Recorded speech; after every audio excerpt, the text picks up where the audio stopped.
Assalamualaikum warahmatullahi wabarakatuh. Perkenalkan, nama saya Resa Devitriana dengan NPM 18010069. Saya berasal dari Prodi Biologi 18C.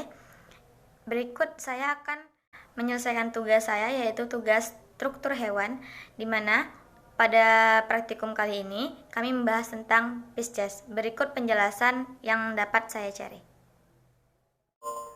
Baiklah, sesuai di buku penuntun yaitu cara kerja dari ikan mas. Yaitu di sini ada pengamatannya. Yaitu yang pertama kita mengamati pengamatan morfologinya. Kita klik morfologi ikan mas. Lalu kita cari.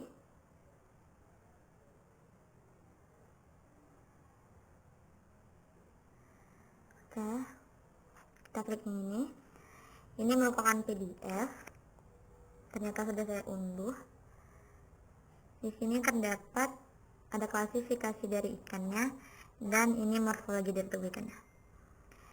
Nah, pada gambar morfologi pada ikan ini sudah terlihat jelas, di mana di sini terdapat sirip kaudal. Ini sirip kaudal. Yang ini ada sirip anal. Ini guratannya. Ini sirip dorsal.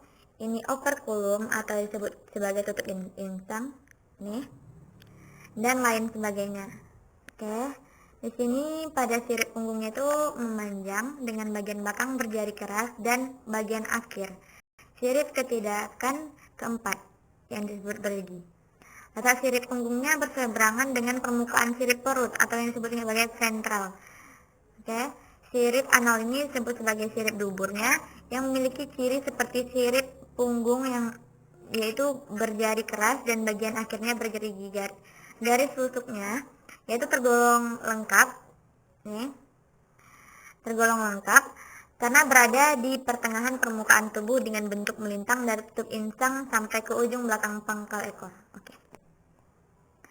Selanjutnya di sini setelah selesai kita mencari morfologi, selanjutnya kita akan mencari pengamatan tentang organ dalam tubuh pada ikan mas. Selanjutnya kita ketik yaitu pengamatan.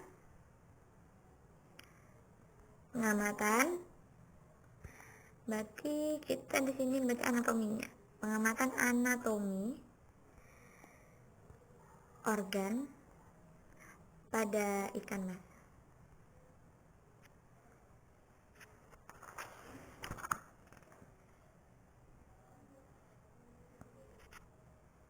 Oke, kita akan cari pengamatan. Oke, kita coba buka yang ini. Kita akan coba buka. Siapa bisa? Oke.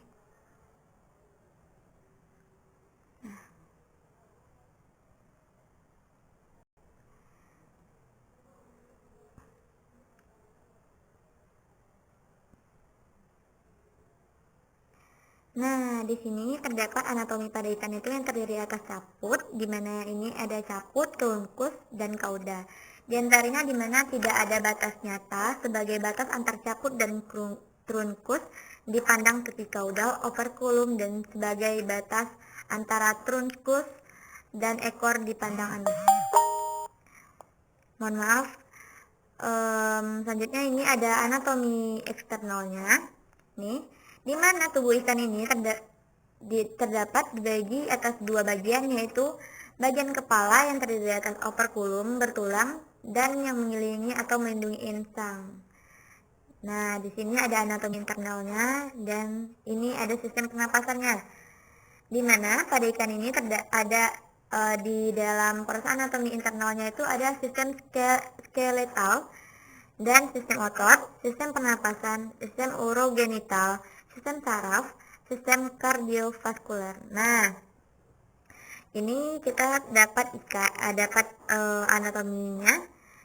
Nah, di sini ada anatomi eksternal pada ikan. Oke, ini eksternal pada ikan. Nah, di sini ini bagian luar dari tubuh ikan. Ini bagian luar dari tubuh ikan. Nah, Ini bagian di dalam tubuh ikan. Oke. Nah, dapat kita lihat dengan jelas.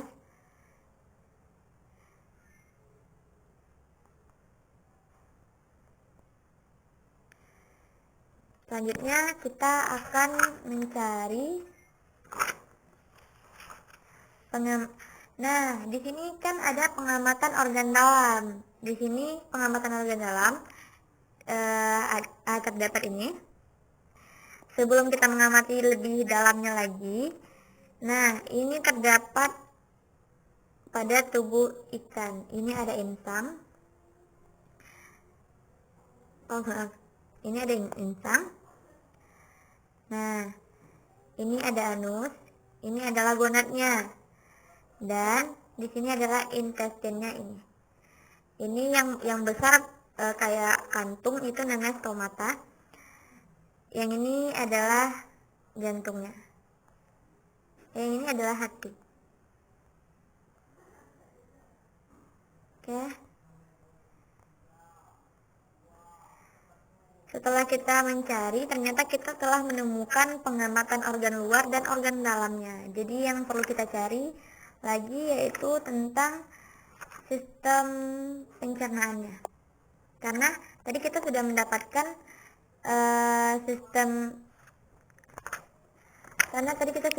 pengamatan organ dalam tubuhnya. Terus kita akan mencari lagi tentang ini, saluran pencernaan pada ikan, Mas. Oke. Ini akan kita buka ya, guys. Nah, kita coba buka ini. Oke, kita download. Kita mendownload.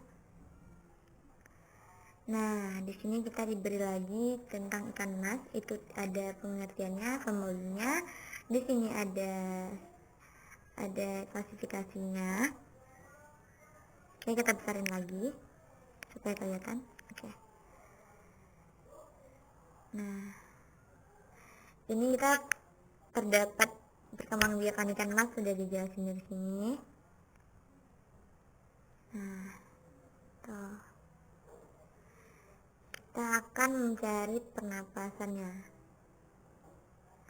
Nah, ini terdapat sistem pencernaan pada ikan. Sistem pencernaan pada ikan ini prosesnya pemecahan senyawa kompleks yang menjadi senyawa yang lebih kecil, yaitu hidrolisa protein menjadi asam amino atau polipeptida sederhana, dan karbohidrat menjadi gula sederhana, serta dari lipid menjadi gliserol dan asam lemak.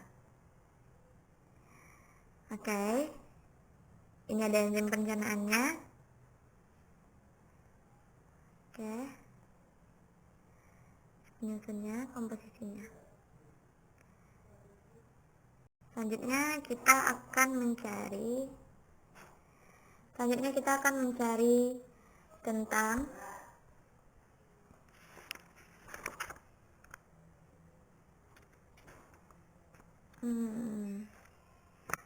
bagian tubuh ikan ya. Bagian dari tubuh ikan mas, agar kita bisa mengetahui lebih terperinci lagi.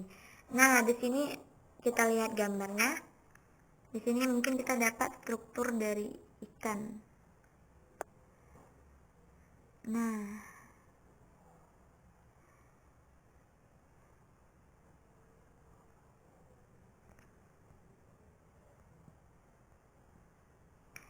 Nah, ini tadi yang seperti kita lihat.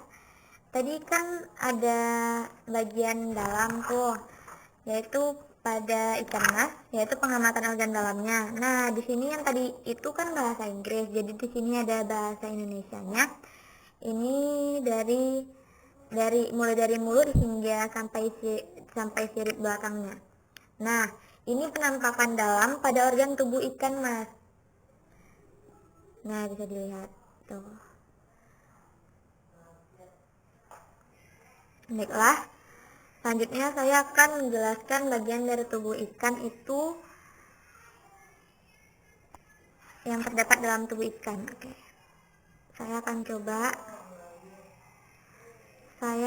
coba membuka anatomi dan fisiologinya. Saya coba buka ini.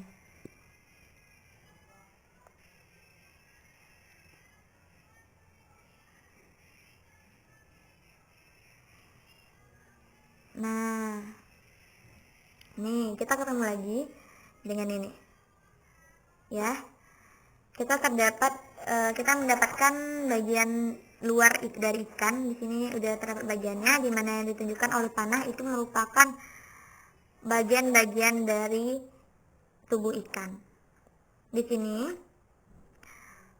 oke, ini terdapat situs fiskerumnya. Ini ada penyelidikannya, sistem digesteriumnya, ada trakusnya, alat pernafasannya. Nah tuh, alat pernapasan pada ikannya terdiri dari vulva respiratoria, branchia, operculum. Nah pada ini, spesies ini bernapas dengan insang atau disebut sebagai branchia. Branchia ini memiliki bagian lagi, di mana pada bagian ini terdapat arcus branchialis dan hemibranchi, di mana itu yaitu terdiri dari arcus terdiri dari tulang rawan yang mempunyai gigi. Sementara sedangkan hemibranchi itu daun insang dari keseluruhan dari holobranchi. Oke, di sini dapat terbuka lagi bagian dalam dan bagian luar. Oke. Sekian penjelasan dari saya. Assalamualaikum warahmatullahi wabarakatuh.